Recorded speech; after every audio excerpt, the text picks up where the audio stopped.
Voici Norilsk. En observant ce paysage froid et enneigé, il n'est pas si simple de croire que, sous la couche de pergélisol, le magma chauffé pourrait jaillir, promettant une catastrophe écologique mondiale, non seulement pour cette ville et pour la Sibérie, mais aussi pour le reste du monde. À Norilsk, il se passe effectivement quelque chose, de nombreuses maisons présentent des fissures. Cela s'est produit soudainement. Oui, à un moment donné entre 2022 et 2023, pendant les intersaisons, elles ont soudainement commencé, oui. Voici Mikhail Zushkov. Voici à quoi ressemble son entrée, et voilà à quoi ressemble son appartement. Ici, cela s'est fissuré.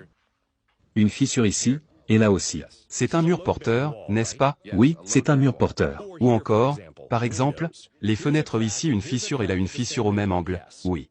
Et voici ce qui est arrivé à l'escalier, qui était encore intact il y a peu de temps. Regardez.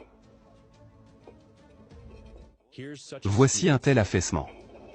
Donc oui, une partie de la maison est effectivement en train de s'effondrer.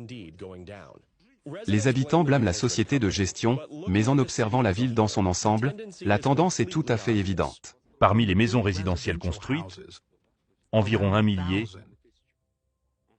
oui, plus de 200 d'entre elles présentent des signes de déformation. Oui. C'est-à-dire qu'environ 160 maisons ont déjà été démolies. Ali Gushad-Kerimov, directeur de l'Institut de recherche arctique sur la sécurité géotechnique, la raison lui est complètement claire, il s'agit du dégel du pergélisol. C'est-à-dire que les sols commencent à dégeler et, par conséquent, la capacité portante calculée des pieux est perdue. La question est de savoir si le sol dégèle aussi rapidement, notamment en raison du panache qui approche.